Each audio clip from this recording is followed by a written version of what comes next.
All right, what's up? I think we're live on both Instagram over here and Facebook over here. Good to see everybody. Happy Monday morning. It is Q&A Monday. I am Dr. Jeff Moore, currently serving as the CEO of ICE, lead faculty for our spine division, specifically our cervical and lumbar spine management courses. Great to be here with you. Happy to see everybody jumping in. Congratulations to the Chiefs. Great game last night. Awesome halftime show. Really fun Super Bowl. So really enjoyed sitting there hanging out last night and enjoyed the festivities. So hopefully everybody did. Hopefully everybody feels okay this morning. I'm ready to rock and roll for a bright Monday morning. So a few things as far as coming up course-wise. CMFA Live. We've got coming to Vancouver with our buddies from AMP. Mitch Babcock will be up there February 15, 16. And then Modern Management of the Older Adult will also be up in BC February 22nd, 23rd. And then Justin Dunaway will be doing total spine thrust manipulation in Portland, Oregon, March 7, 8. So a handful of live courses coming up. Make sure to check out one of those. As always, ptonice.com. Q&A Monday.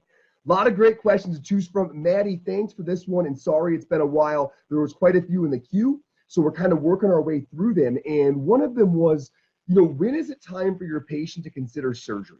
Obviously, a very challenging question, multifactorial, depends on condition and patient and a million things. But I think worth kind of just thinking about some of the things that drive us, some of the evidence we know, maybe the more challenging areas where that comes up and is more contentious. So let's chat about, first of all, let's start here and make sure that we're clear that we never decide on surgery, right? We decide on when to engage a larger multidisciplinary team that might include folks who do surgery, right? But we never make that decision that it's time to use that intervention. And second, I hope that we can all assume or understand that there are some obvious ones where a surgery consult is obviously required, right? Frank instability of the upper neck, unstable fractures, vascular issues, traumas, non-musculoskeletal things that are sinister. There's a lot of areas that it isn't debatable that we need to bring those folks into the fold. But there are some tough ones, right? So I want to bring up a couple that can be a little more controversial and maybe add a little bit of guidance to that. So Maddie, again, thank you for the question. So one of those is cervical or lumbar radiculopathy where you have hard neuro findings, right? So you've got that patient in your clinic who has a cervical or lumbar radic, and they legitimately have hard neuro findings, right? So they've got reflex cessation motor, at least 2 of those, maybe 3 of those, that are either not rapidly getting better, maybe it's kind of a steady state, or maybe you're concerned you're even seeing some worsening, right? But in that patient, how long can you play around with them in conservative care? Are you worsening their long-term outcome, right? And that's one of the considerations that you have to have as we're having this conversation is there a significant risk of waiting? That needs to be one of your number one thoughts is like, well, am I putting this person at a risk, a significant risk of a worse long-term outcome if we don't rush to that intervention, right? What does the evidence say on that? And you need to have a pretty good handle on, is the evidence there robust? And if it is, in which direction does it guide me? So that needs to be thought of. And in this case particularly, because I think we're all aware that the neurological tissue is sensitive, right? It is something that we really need to have our hand on. So what is our guidance there? And honestly, in the case of cauda equina, we can all agree that in the case of legit emerging cauda equina syndrome, immediate surgical decompression is warranted. So when we're thinking about neuro stuff, in the case of acute emergent cauda equina, right, it's immediate surgery is recommended. So let's start there. But now when you zoom out and talk about individual nerve root level radic, cervical, or lumbar, the jury is much more out.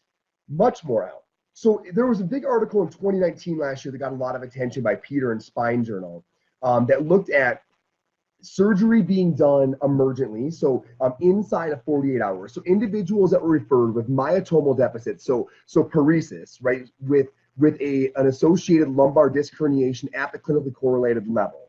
So that person getting immediate surgery, so inside of 48 hours, or individuals who had motor deficits, right, and again, had a lumbar disc herniation shown on imaging at the clinically correlated level, right? So a disc herniation, appropriate findings from a motor deficit standpoint, that person getting delayed surgery, so beyond 48 hours. And what the article showed was better improvement for the more severe motor deficits if individuals got surgery inside of 48 hours. So the immediate surgery group.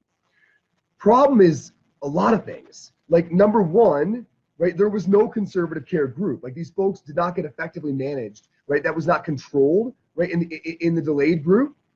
And it's ultimately a retrospective cohort study, right? So you're looking retrospectively at folks who got surgery as opposed to looking at a prospective trial. And when you're trying to figure out these issues of risk and management and prognosis, that prospective trial format would be so important. So a lot of limitations there to think about, but still, I mean, it's evidence we have.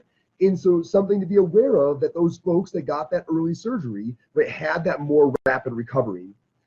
The best article probably to answer the question, though, we have to go back a few more years to 2014, right? There was an article published, Optimal Duration of Conservative Management Prior to Surgery for Cervical and Lumbar Radiculopathy. And that was a literature review. And the lit review showed that ultimately we don't know. There is not enough evidence to make a conclusion on when somebody has cervical or lumbar radiculopathy, legitimate hard neural findings, like what is the optimal length of conservative care prior to surgery? We don't have a great answer to that in the most recent literature review that I'm aware of. But some suggestion was that it might be between 4 to 8 weeks, that surgical management might be best seen between that 4 to 8 week time span. And so again, that gives you a lot more buffer than thinking about a 48-hour window, right? So seeing these folks for 3 to 4 weeks, and then if we're just not seeing that the environment around that nerve root improves, where we see these motor and sensory changes come back, that we ultimately do want to have that bigger conversation. So again, just having the understanding that these areas are nuanced, right, in the literature isn't clear, and just making sure that you know what you do know so you can share it, and we'll talk more about that at the bottom. So that's one conversation, this idea of cervical and lumbar radiculopathy, neurological compromise. Do we hang on to them? Do we refer out? Maybe finding that sweet spot in that 3 to 4 week window where you really try to get after it, make some good lifestyle changes, some good systemic changes, some good local changes. Can you get that thing to budge? If not, maybe getting them in to at least have a consult, so the window of that 8 weeks intervention could happen before that, if appropriate.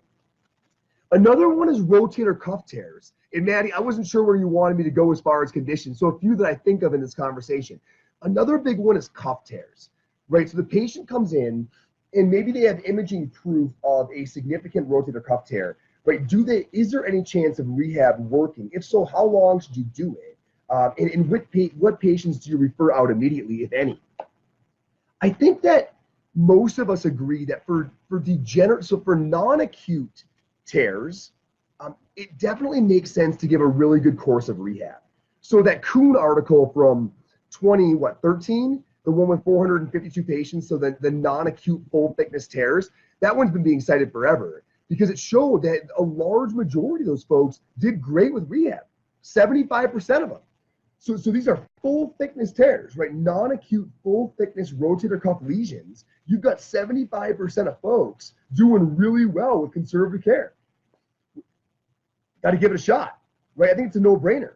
If you didn't see the one in JBJS, the Journal of Bone and Joint Surgery in 2018, there was a really nice systematic review there on the effective rotator cuff repair on natural history, showing ultimately at long-term follow-up, I believe it was 2 years, no difference in the constant score. So I think that gives us a lot of leeway, more so I think than in the case of the neurological findings, more leeway to say, look, we should give this a really good go. Now, the one group that people are often, I think, more hesitant to trial conservative care and really give it a college try is the acute rotator cuff tear. So the person comes in, they recently maybe had a moderate mechanism. They went and got an image, and they have not had this going on for a long time. It's relatively acute, and they've got imaging of maybe a small rotator cuff tear, and they've got the appropriate signs and symptoms supporting that. Oftentimes, I think that person doesn't get a good course of conservative treatment because they're concerned that if they don't get on it right away, the overall tendon environment, the tear is going to get worse. And so they don't want to try conservative treatment and they go to get invasive care early. I want to point you to an article that just came out. In fact, I don't even know if it's printed yet, but it's by Ranevo, R-A-N-E-V-O, and again, coming out of the Journal of Bone and Joint Surgery, BJS, and that was published this month. 58 people, 2-centered randomized controlled trial. And so again, this is for acute small rotator cuff tears. And they looked at conservative care versus surgery, and the rehab was actually pretty good. I mean, we always at ICE, we always tend to feel it's a bit underdosed, but I mean, they got after it. So some ER training, looking at some full can work, a little bit of mobility training. I mean, compared to what we sometimes see, I feel they got a decent dose. I feel the intensity could have been a little bit higher, but could have had some carries in there. Like, there were some things that were imperfect, but that's always the case. Overall, it looked like a pretty decent protocol for trying to rehab these acute rotator cuff tears. And what they found was 2 years out, both the constant score and the Western Ontario Rotator Cuff Index showing no difference. It's a big finding, right? Not a huge RCT. I mean, looking at 60 people in 2 different groups, but prospective RCT looking at surgery versus rehabilitation approach for acute rotator cuff tears, showing no difference at 2 years out. Just published this month in the Journal of Bone and Joint Surgery. So I think that what we have on both chronic cuff issues as well as acute really suggests that a good course of conservative rehabilitation is warranted. And so I think your patients deserve that. I really do. I think you can have a bigger conversation, but understanding this evidence and sharing that is really important. Now, some are not nearly as controversial, right? Like when you have just pain in an area and you don't have neurological findings or you don't have vascular tissues that are under assault, you've got non-specific knee pain, non-specific back pain, shoulder pain, I think everybody agrees those folks should be getting a really good full dose of rehabilitation management before we consider invasive means, right? Which then asks the further question, and maybe this is what Maddie was getting at all along, was like, okay, yeah, in that person, where we know they should get some conservative care, like when do you pull the plug? And my biggest thing there is you got to trust the process. I definitely think overall it's pulled too early because most things that are loaded sufficiently and combined with a healing ecosystem respond really well. Like that's a thing. Most areas of our body that are progressively and systematically loaded, right? If our overall ecosystem and our lifestyle behaviors are encouraging healing, things do pretty well. We are robust, resilient organisms. So I think that we do tend to pull the trigger too well. And I think part of it is we don't trust the evidence that we know. Like we know that when you've got someone who's got a really chronic tendinopathy on board, right, you're in it for a while. I mean, we can't be saying that things are failing in 4 weeks. I mean, we've really got to see this out, combining both the loading, the programming changes, and the ecosystem or environment changes. All those need to be on target for many, many, many weeks before we make a decision on whether or not this thing is going in the right direction. So overall, I would say we've got to trust the process. One thing when I'm mentoring folks, I see all the time is people that jump ship right away. Like they've spent a whole hour on that eval day getting all this incredible information, getting down to this really solid rehab diagnosis of what the area of issue is, whether it's mobility or pain dominant, right? Overall irritability, how we're going to go forward. And it's like, man, this is awesome. We've got this great plan, patients on board, and then they start going forward and 2 treatments go by and they're not seeing massive changes. And all of a sudden we're jumping board. We're bringing in other providers. We're changing the area of our treatment. It's like, whoa, hold the line. We got to trust the process here. It's only been a couple of days. Like let's give this a few weeks. Let's make sure the person's actually making the lifestyle behavior changes. Right? Are we getting that sugar out of there? Are we increasing our sleep? Are we actually changing our programming? Are we compliant with the loading protocol? Like let's make sure that what we thought was going to work is being done before we decide to do something else. I really want everyone to hear that. Like trust that process. Another big reason is that truly exhausting rehabilitation is a really important part of everybody being satisfied or at peace with, if they do go to surgery, the ultimate eventual outcome. What you never want someone saying is, gosh, I wish I would have done better rehab, or I wish I would have done the conservative process more thoroughly before I did this because I'm not happy where I wound up. That's an awful way to feel, because you can't unsurgery, right? You can't go back. So a big part of what we do is allow people to know that, look, you gave it your all. I mean, you gave it 12 to 16 weeks. You worked your can off, and it just didn't budge. You made the right choice. Like, the surgery stimulus was appropriate because you trusted the conservative process, right? You checked that box. We need to give our patients the mental peace that they did indeed check that box, right? So they can go and say, well, look, even if this doesn't go perfectly, it was the right call. Like, we moved into this as a progression of forces. I think that's a really important part of what we're doing when we're having this conversation. At day's end, it's communication, Maddie. If I was to answer your question in short, it's communication, right? Really doing a good job of sharing what you know with the patient. Here's what we know about this. Here's the evidence we have, and really informing them, encouraging them to seek out additional data. And when they get it, paying attention to it.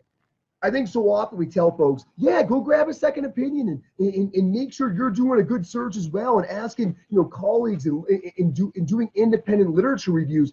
A lot of folks are willing to do that. But when they do it, make sure you actually value it. When they come in, read what they bring you, right? Have a conversation about how that either conflicts or supports what we already knew. So make sure that when they actually take the time to go and get data, that you value that data, right? If you're encouraging and having these ongoing discussions where their opinion is heavily weighted, and you're doing your best on understanding the evidence and making decisions upon it, you can't go wrong. But I think communication is key.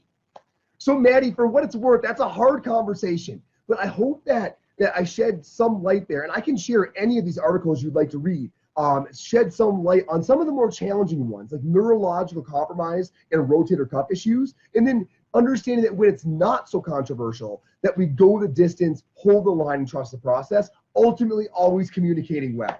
Maddie, thanks for that question. Really certainly made me think and go back over some of these resources, and hopefully there's some value there for all of you. Everybody, have an awesome Monday. Thanks for being here for Q&A Monday. All the courses, as always, ptice.com. Go get some. Again, congratulations to the Chiefs. Great game.